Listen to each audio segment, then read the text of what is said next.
साथियों नमस्कार, प्रिय विद्यार्थी नमस्कार।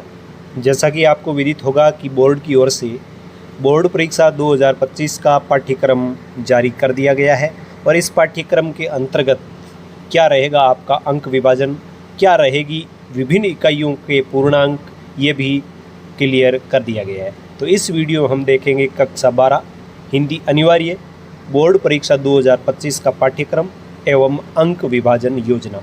तो जैसा कि सर्वविदित है, हर बार की ओर प्रश्न पत्र है वो 3.25 घंटे का होगा।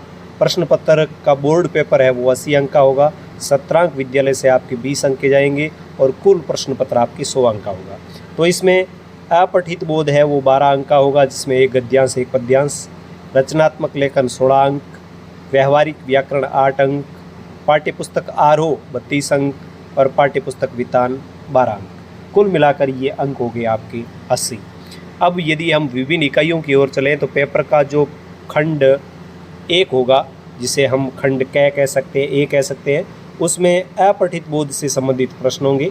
और अपठित में क्या होगा, एक होगा अपठित गद्यांश, एक होगा अपठित पद्यांश और उसमें लघुतरात्मक यानी अति लघुतरात्मक 6 प्रश्न पूछे जाएंगे, एक अंक के, मतलब कुल 12 अंक के। पेपर का खंड जो 2 नंबर खंड होगा यानी ब खंड होगा, उसमें होगा रचनात्मक लेखन और रचनात्मक लेखन आपके कुल होगा 16 अंक का। उसमें एक तो होगा 5 अंक का निबंध, यानी आप देख रहे हैं 300 शब्दों में। एक पत्र प्रारूप लेखन में पत्र है, निविदा है, विज्ञप्ति है, ज्ञापन है, अधिसूचना है, इनका विकल्प दिया हुआ होगा, कोई एक करना है। कुल मिला के यह होगा 4 अंक का।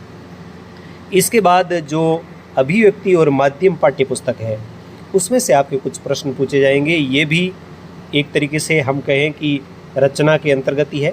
इसमें जो अभिव्यक्ति और माध्यम आपकी पाठ्यपुस्तक है, इसमें से पूछे जाएंगे विभिन्न माध्यमों के लिए लेखन पर आधारित 2 बहुचयनात्मक और 1 लघुतरात्मक। लघुतरात्मक प्रश्न है, उसकी शब्द सीमा होगी 40 से 45 और ये कुल अंक होंगे 4, यानी 2 बहुचयनात्मक 1 अंक के, 1 लघुतरात्मक 2 अंक का, मतलब 3 प्रश्न 4 अंक। उसके बाद फीचर और आलेख में से एक प्रश्न पूछा जाएगा 100 शब्दों में, लगभग 100 शब्दों में। ये कुछ नया है, हर बार ऐसा नहीं होता है।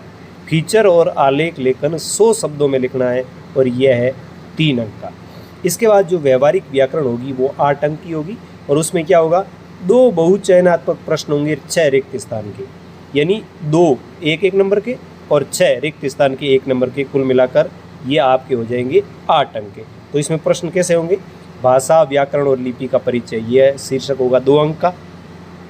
इसके बाद शब्द शक्ति, शब्द शक्ति है, यह भी शीर्षक होगा आपके 2 अंक का।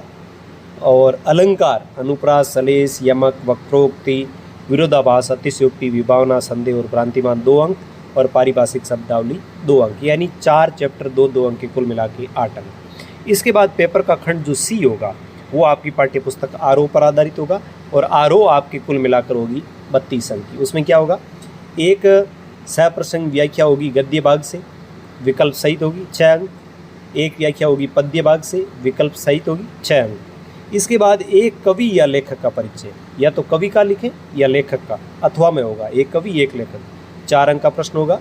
फिर होगा गद्य भाग से 3 बहुचयनात्मक, 1 लघुतरात्मक एवं विकल्प सहित 1 दीर्घोत्तरात्मक, यानी 3, 4 और 5 प्रश्न होंगे। ये 5 प्रश्न होंगे 8 अंक के, यानी 3 बहुचयनात्मक, 1 लघुतरात्मक और 1 दीर्घोत्तरात्मक। इसी प्रकार एक पद्य भाग में से भी 3 बहुचयनात्मक, 1 लघुतरात्मक और 1 विकल्प सहित दीर्घोत्तरात्मक प्रश्न होगा। ये भी होगा 8 अंक का। तो कुल मिला के 8 8 16, 16 और 6 और 6 12, 28, 28 और 4, ये होगी आपकी पाठ्यपुस्तक 32 अंक। इसके बाद जो दूसरी पुस्तक होगी वो खंड 4 के अंतर्गत पूछी जाएगी और ये पुस्तक आपकी कुल होगी 12 अंक की। 12 अंक में क्या होगा, 2 दीर्घ उत्तर वाले प्रश्न, यानी 60 से 80 शब्दों में, और 2 प्रश्नों में भी आपको विकल्प दिया हुआ होगा, अथवा का विकल्प दिया हुआ होगा और ये 3 अंक के, मतलब 6 अंक के ये 2 प्रश्न होंगे।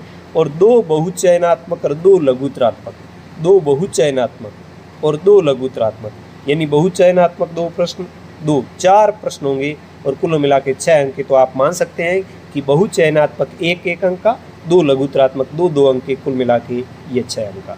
तो इस प्रकार प्रिय विद्यार्थियों साथियों, ये आपका बोर्ड परीक्षा का पाठ्यक्रम हिंदी अनिवार्य रहेगा, अंक विभाजन रहेगा। उम्मीद करता हूं कि इस वीडियो के द्वारा आपका ये अंक योजना से संबंधित किसी प्रकार की यदि कोई दुविधा थी, किसी प्रकार की शंका थी या कोई असमंजस की स्थिति थी, आप समझ नहीं पा रहे थे, तो वे सभी डाउट्स आपके क्लियर हो गए होंगे, ये मैं उम्मीद करता हूँ। वीडियो पसंद आए तो वीडियो को लाइक करें और साथियों को और विद्यार्थियों को शेयर करें, ताकि वे भी इस वीडियो के माध्यम से अपना जो प्रश्न पत्र है उसकी अग्रिम तैयारी और अंक विभाजन को समझ सकें। धन्यवाद। जय हिंद।